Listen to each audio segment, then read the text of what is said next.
Hey there, welcome back. A warm welcome back to Connect and Convert.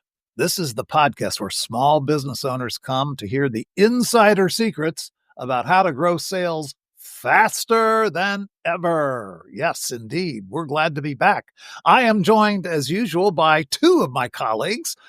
You've met producer Paul. He pops in every once in a while. He's at the controls today, but my partner in crime, as always, Miss Leah Bumphrey. Hi, Leah. Hey, Dennis, we are going to be the sharer of secrets today, aren't we? Just as always. The sharer of secrets. Yes, and they're insider secrets. They're not just any secrets, they're insider secrets. And I just have one question. Are you guys getting any kind of springtime up there in Canada? I mean, you had a snowy and cold winter. How's it going? We did, and you know what? It is a little bit chilly out there, but there's a tiny skiff of snow in my front yard. It's pretty much done. Now it's dust season. After this season, dust.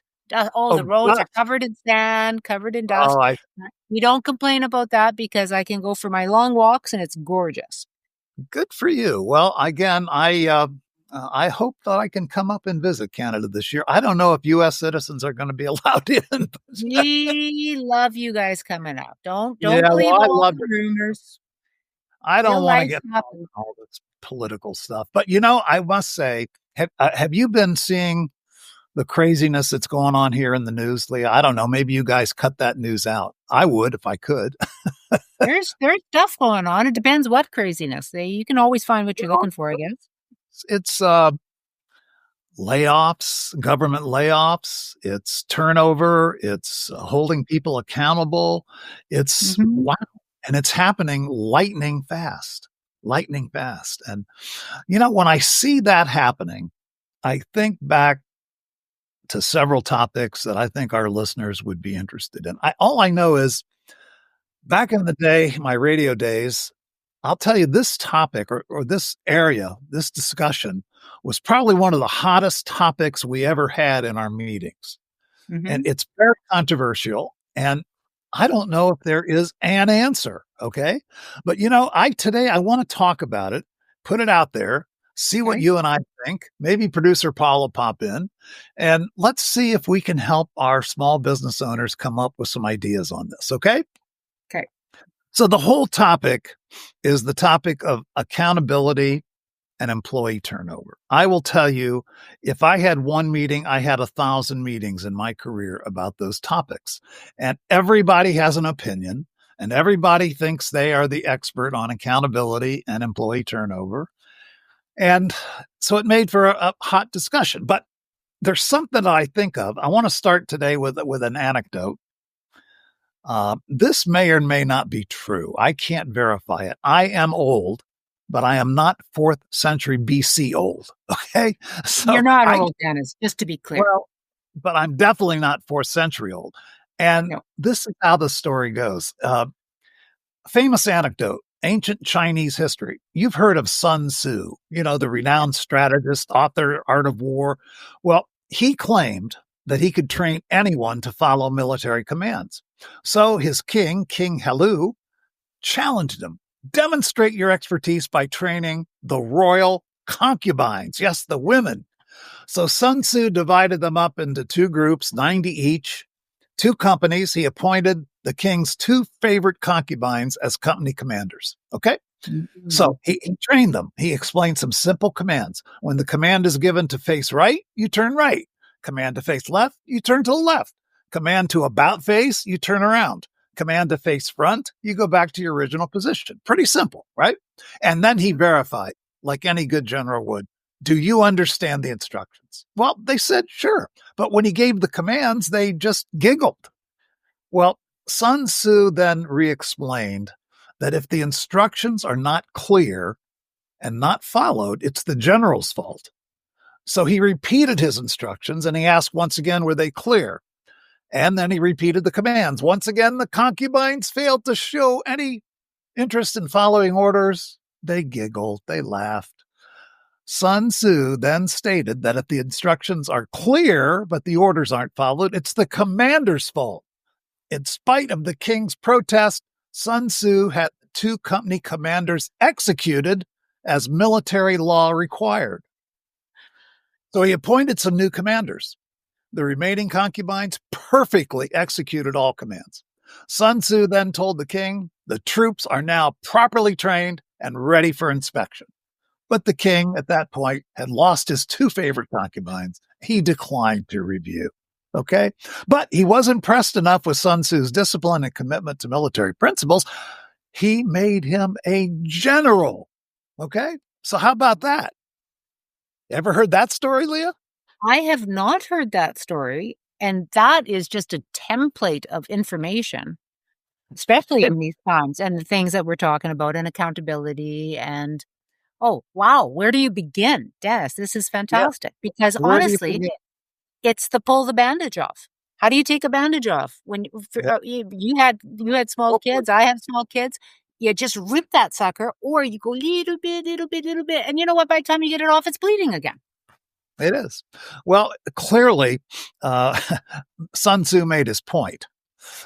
Strict discipline, a clear chain of command, and clear consequences are essential. So, can I update this now? Maybe you've heard of Jack Welch. You've heard of the former GE CEO. Yep. Pretty famous guy. Wrote 10 books and was on TV. He was the hero. Remember back in the day when I was running the radio stations, he was the guy you had to emulate. He came up with what he called the vitality curve. Maybe you remember this. It was the 20-70-10 system, requiring his managers every year to rank the top 20%, the middle 70%, and then the bottom 10%. Now, if you were lucky enough to be in the top 20%, you got promotions and rewards. If you were in the middle 70, well, you were developed. You were given training. You were given accolades, praise, etc.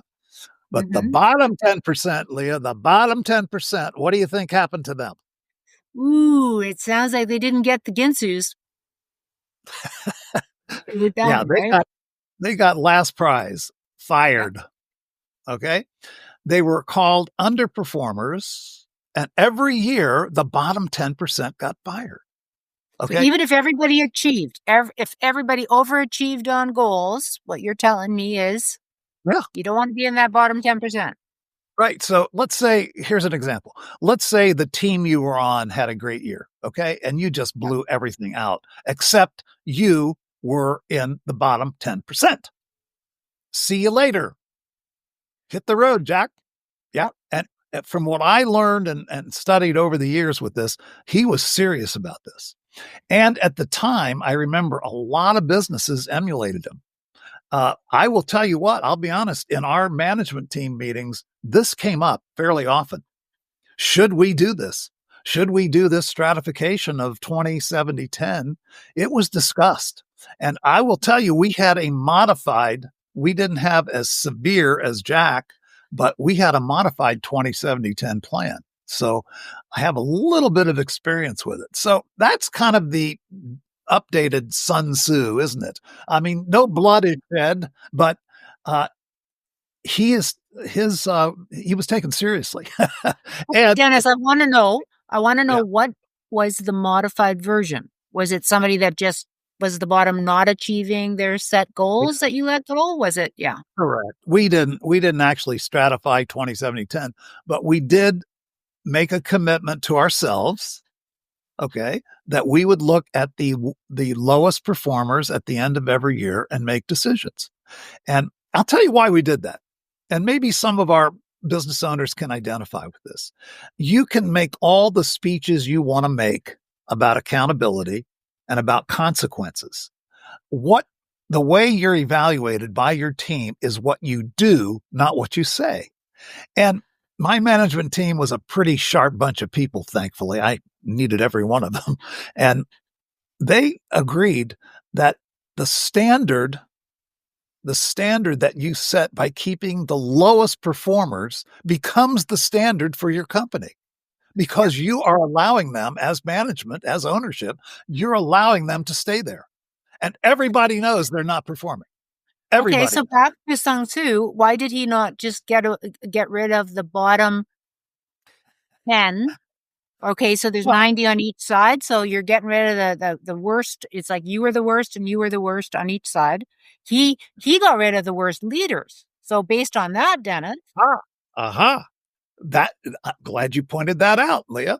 That's an important point, isn't it? Who maybe Jack Welch had it all wrong. Maybe the people who were leading these poor performers should have been fired. How about that? You know? Mm-hmm. And I don't know, I don't recall in the literature at that time, I don't know what he did with the managers. Did he also, I will bet you this, I'll bet if I did a little digging, I could find this out, but I'll bet you he also ranked his managers, his leaders. You And would I'll bet have the to. top, yeah, I bet the bottom 10% of them were cut as well. Okay. You would have to be consistent, wouldn't you? You'd Yeah, have to. you would have to. I'm See, I thinking have, about how hesitant some businesses are to do this. And I recently was talking to a businessman who said, we just can't get rid of the lower performers because it's so hard to fill their spot. And that blew my mind because you, like, if you can't find someone to work in your industry that's better than your lowest performer, that, yeah. that begs a whole bunch of questions. Well, it does. And, I have this notion, I think we've talked about it on here before. If not, we certainly will. I Yeah, believe the responsibility of the leadership is to create a magnetic workplace, a sticky workplace that people don't want to leave. And unfortunately, when someone does, which is rare, you have a long list of people that are highly qualified that want to come to work for you because you are the workplace of choice. Okay. You are the right. workplace of choice. And you know what? I've got a whole manual on that because my management team made me sit down one day, several days, and actually map that out, Leah. We mapped out what does it take to become a workplace of choice. And I'm not saying we were the icon of it or that, but I'll tell you what, we did a pretty good job. And how do I know that? Because the numbers back me up on that. They support that we were the place everybody wanted to come to work. So, when I hear a owner manager say, well, nobody wants to come here, I'm sorry. That's on you, buddy. That's I on agree. you. If you Okay. can't, or there's something wrong with the position you're hiring for, that's the other Well, possibility. exactly. You need Maybe there's a to problem with the job description. Maybe there's a compensation problem. But that's still on the leader. All of that's under the control of the leader, correct? yeah, Everything. yeah, for sure. I mean, think back to the concubines, and I got to go back to them because if they would have failed again, okay, then he kills the next two, and then again, and then the next two. Well, eventually, you're not teaching them right. They don't understand it. They're saying something that. So same thing with staff.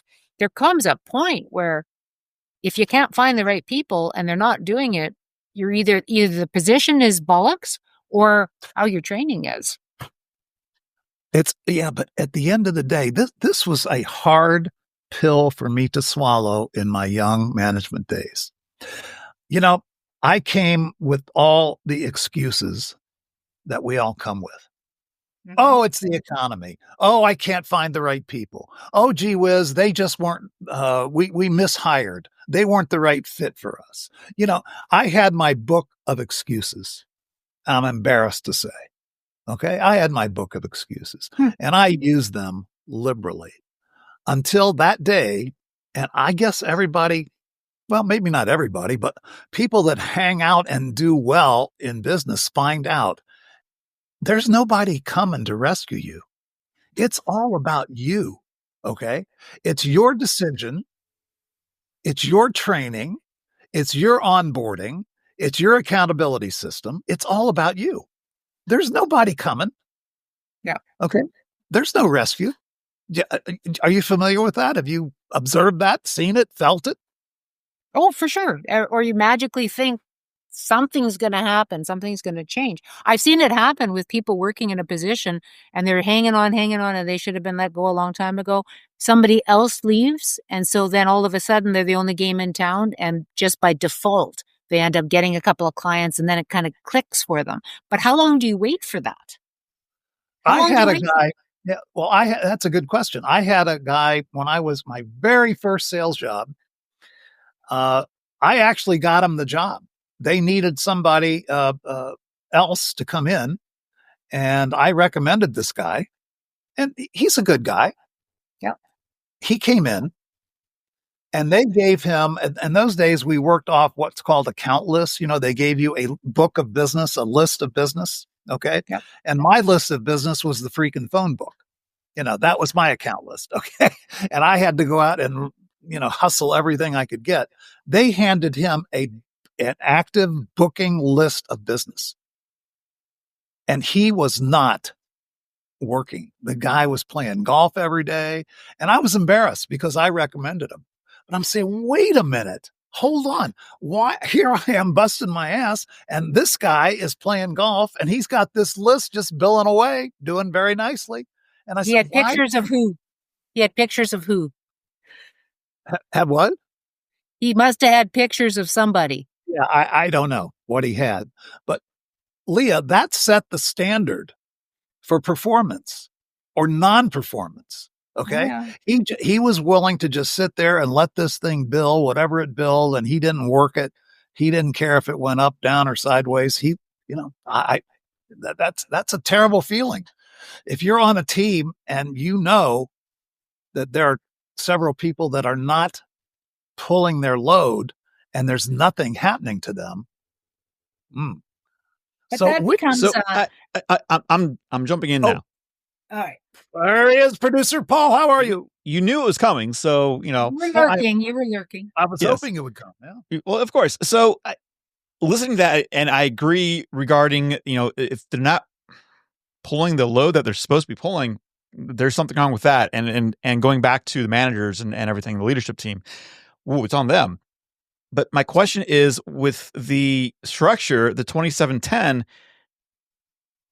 does that not create a fear-based compliance rather than genuine engagement? Good question. Leah, what do you think? Well, I think that I don't like the idea of just firing someone outright, because then it's giving, if you're the bottom 10 and you just get rid of them, I don't think that shows any opportunity for training, any opportunity for the managers to do better with this person. I think that there should be consequences, and I think that a lot of times people are afraid to give consequences because they don't want to lose these people just because they're placeholders. And it depends if a manager is trying to create a kingdom of their own, right? And we've all seen that happen. But Paul makes a great point. You don't want people scared because they're going to leave. Even your top performers are going to leave. Well, look at it this way. Everybody knew the rules. The rules weren't promulgated at the end of the year. Everybody knew going into the year, if they ended up below that line, they're going. Well, okay? That's fear. And that's fear-based. And it also goes to the idea earlier of, why are people not wanting to work here? Because I don't want to go somewhere where I feel fear. But, let's flip that, Paul. It's also accountability, and the top performers, your top people, okay, they say, thank you for doing that. You're honoring us by taking out the people who are pulling us down. So there's two sides to that. Of course it's fear-based, and a lot of people would say, well, we don't want to scare these people. Jack Welch didn't give a damn. He wanted good results. And if hold on, but he did. But did he not care because he's so high up in the organization that he doesn't know these people? Because if he doesn't know somebody, you don't have a connection to them, and that's the thing that's missing as well. Is also, how do we honor the whole person while still holding high standards? Well, Jack Welch didn't try to figure that out. He came up with this system, and he felt his responsibility was to be accountable to the shareholders of GE and to Wall Street. Okay, but isn't being accountable if you get rid of someone? Let's say the whole team made their goals. Yeah. So it's 10 people, but the bottom 10%, those last two guys, they made their goal, they overachieved. So you're going to cut them loose. They're going to go somewhere else. That's not a benefit to your business. Now, maybe being the bottom two, maybe there is some other form of, I don't like the word punishment, but some other form of okay, this is what happens when you're in the bottom 10%, but getting rid of them. Well, okay. Down. Well, you know how it's normally done. I don't know how they do it in Canada, but in the US, there's a thing called a PIP. Okay. And when you get put on a PIP, that is tantamount to your exit plan. Okay. Very few people ever survive a performance improvement plan. Okay. And it's given to you so that you have evidence when the lawsuit comes that you justifiably fired this person. Okay. You've been written up. There's no writing. Yeah. That doesn't work. That doesn't work. Okay. It sounds nice. Performance improvement plan. It's baloney. It doesn't work. Okay. So but why doesn't it work? It's because people don't follow it. Like the people in charge, they're not committed to that. If it's truly a performance improvement plan, it doesn't work. It does get rid of people because I don't know what the percentage is, but it is a high percentage of people who get put on a PIP that leave, that get fired or leave. Okay. Mm-hmm. So this really, some real ethical questions here. How severe do consequences have to be to get people's attention? I mean, Sun Tzu got their attention. Jack Welch got their attention. Are there, how severe? Maybe that's the only answer. What do you think? I mean, have you ever, and I know you have, Dennis, if you've worked on a dream team where everybody is pulling, everybody wants to overachieve, everybody sees the vision, they own it, they're breathing it, and you can just tell there's nothing like it. But if you are on a team where you're the only one or you're of a handful and the rest think that they're working for a union, and I think unions have had their place and unions have done good things in the last 100 years, but we're now a more educated people. Now we are, we're more accountable for ourselves individually. And to have this mindset that I am owed, it's like talking about basic income. Are you really owed your job? Are you really owed what you're doing? And that goes down a rabbit hole. And I'm going to keep talking because Paul's going to interrupt me right away. I can just see him. He's edgy. He's close. He's almost. But he's up on the screen. He's about ready to spew some wisdom, except we can't hear him. So and everybody waits for me to stop. That's a problem. That's a problem. You can't hear me. That's a problem. You've hit something. You've hit a nerve with me here, Dennis. You've hit a nerve. Oh, because good. Nerves. We like nerves. When leaders adopt that rule, they often forget that people aren't static percentages. They're dynamic. They're growing. They're evolving humans. And it's lazy leadership to think pruning the 10% is the path to greatness. It's the hard, worthy work in growing the middle and asking the upper 20% to teach the rest of the people. Okay. We as humans are connected to each other. Why would we just go, 10% gone, see you later? That's called laziness. Well, Jack Welch called it effectiveness. He has good for him.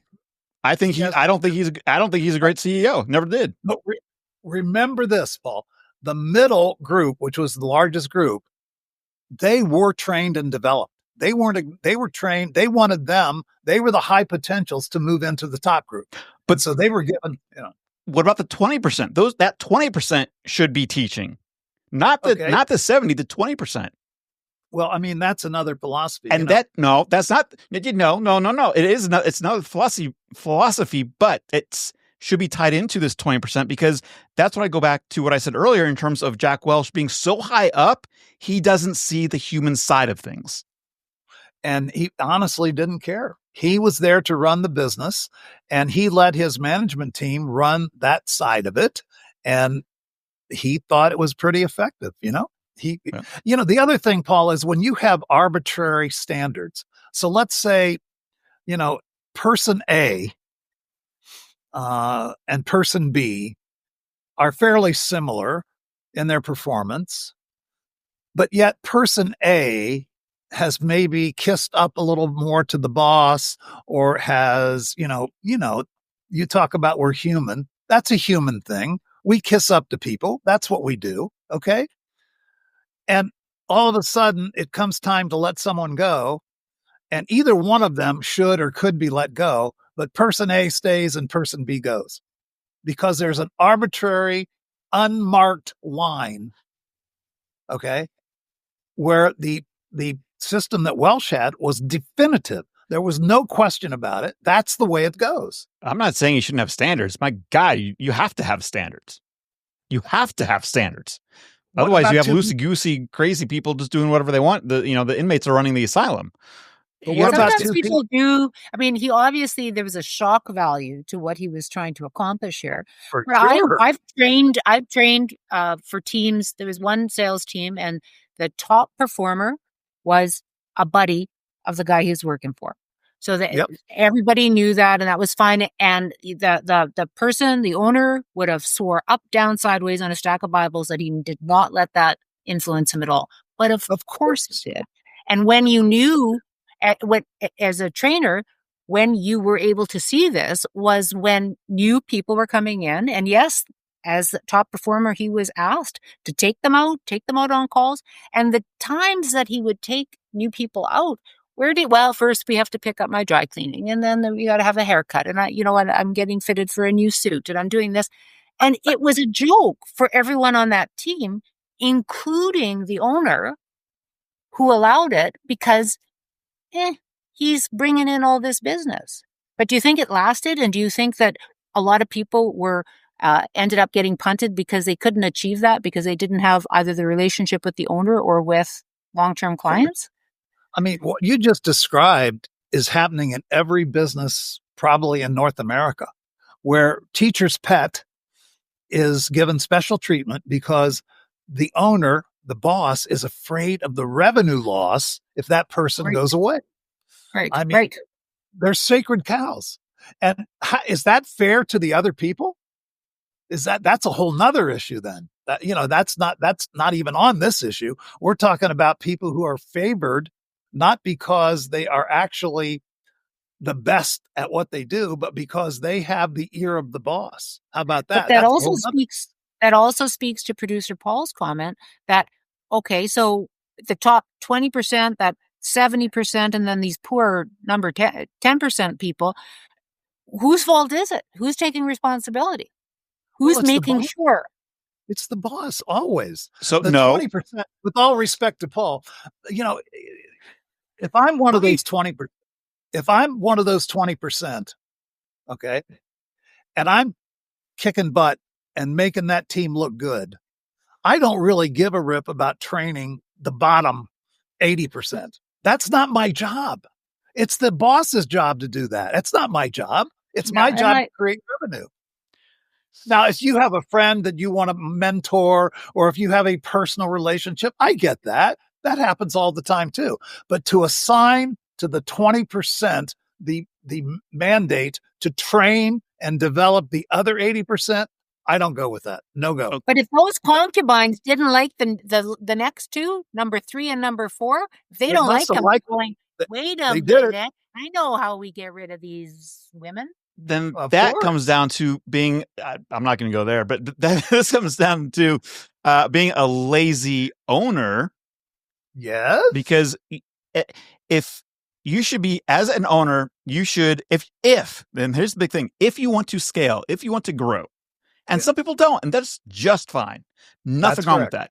But if you want to scale, you have to let that go. You have to say, okay, if you're going to work here, you're going to be required at some point to teach others. Point blank. Well, that's a standard that we have, right? Now, there's also what's called a deliberately developmental organization, the DDO. Yes. And with that, do you know what that is? I've heard of it. Okay. I actually did that at the radio station. You did? Awesome. I didn't know the language or the lingo, but that's what I did. Okay.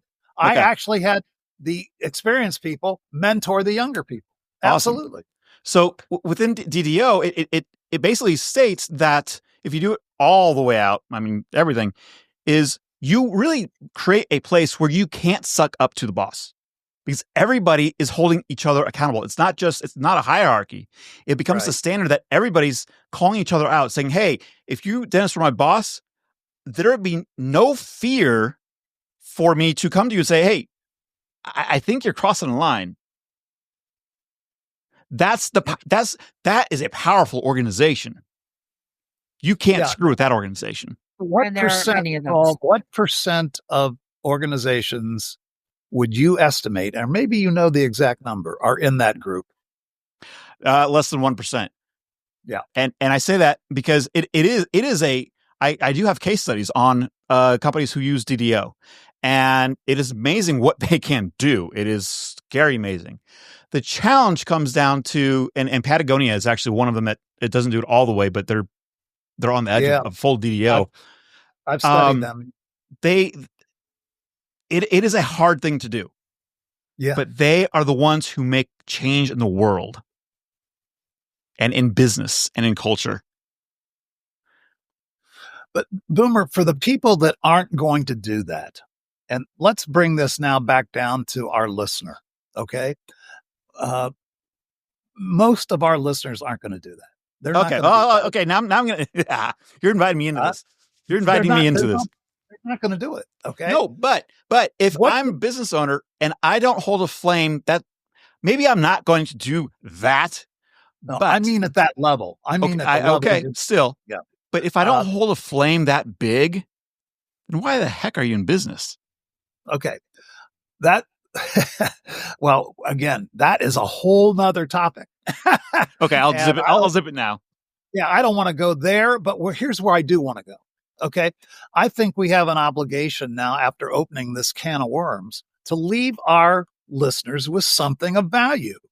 We've had an interesting discussion, I think. What the heck can we share with them right now, right here, right now? What about your accountability program? Number one, should you have forced turnover like Jack Welch did? Forced turnover. Everybody knows the rules. Forced turnover. Should you enforce rules almost under the pain of death, similar to our Sun Tzu? I think that there should be forced consequences, Dennis. Forced consequences. What does that mean? What does that mean? Well, and they have to be specific, and they have to be organizationally specific. I actually coached one manager at a company that I was associated with years ago on a program to make sure that people were goal driven and they knew what they had to do. And his response was, we actually would never do that.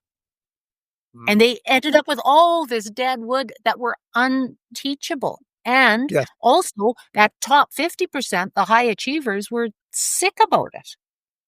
So you have to have consequences, but the consequences should begin and end with the leader. Dennis, I'd have worked for you in a heartbeat because you would have owned everything you wanted done. Tried. Certainly not perfect, but we certainly had the intent and went through the motions for sure. So I'm unzipping. Not yet, because I'm going to say we've got the three of us on here yet. And right now, bottom 10% for technical ability. That would be me. I'd be out of there. Bottom 10 for top 10%. Like everybody has a benefit and things that they're great at and things that they're not so great at. Top science guy, that's Dennis. But does that mean that the stories I bring in aren't good? Paul, we couldn't do it without you popping in and challenging us. So you have to recognize those things and make them part of the embroidery of the business. But I know Dennis would cut me loose if I didn't keep gesturing and giving him stories. I don't know, I'd be out of here. Oh, Leah, I'm not cold-hearted. That's why Wizard Academy sponsors us, because they know the three of us are about making small businesses better and challenging people to think.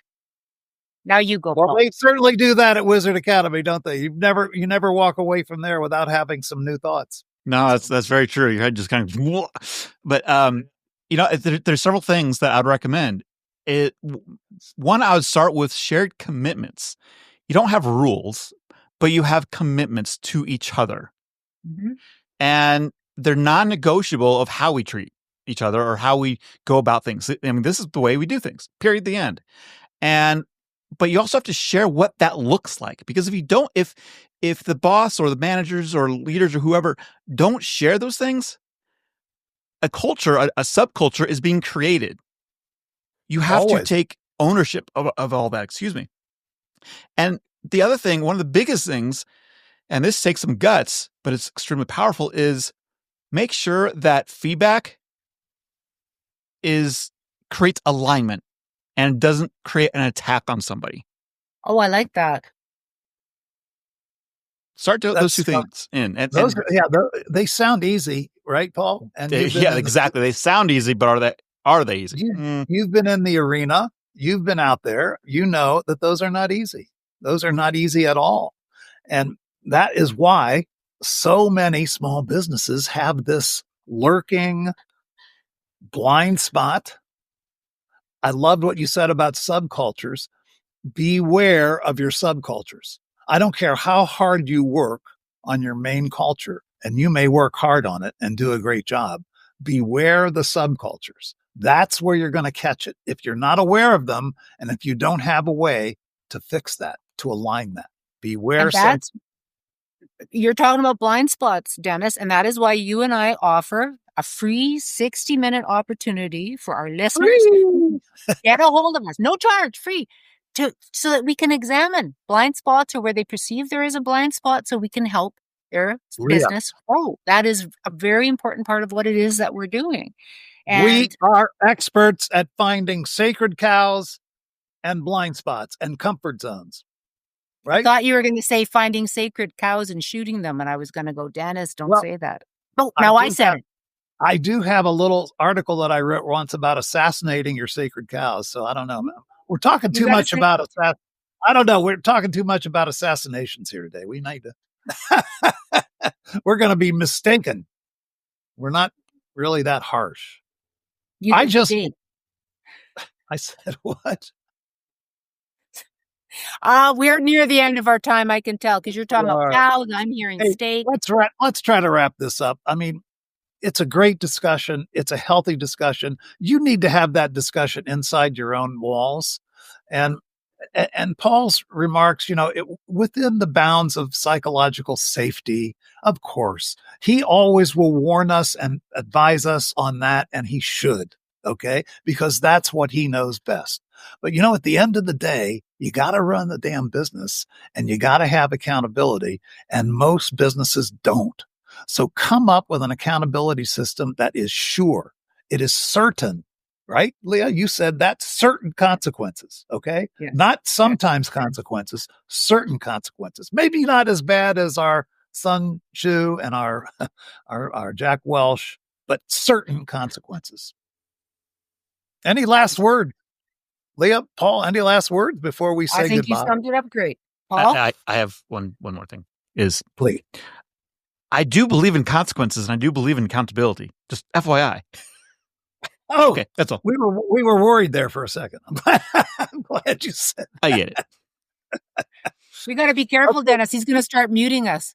Oh man, yeah. I have to keep remembering he controls this thing. So I'll behave. But I am done behaving for this episode of Connect and Convert.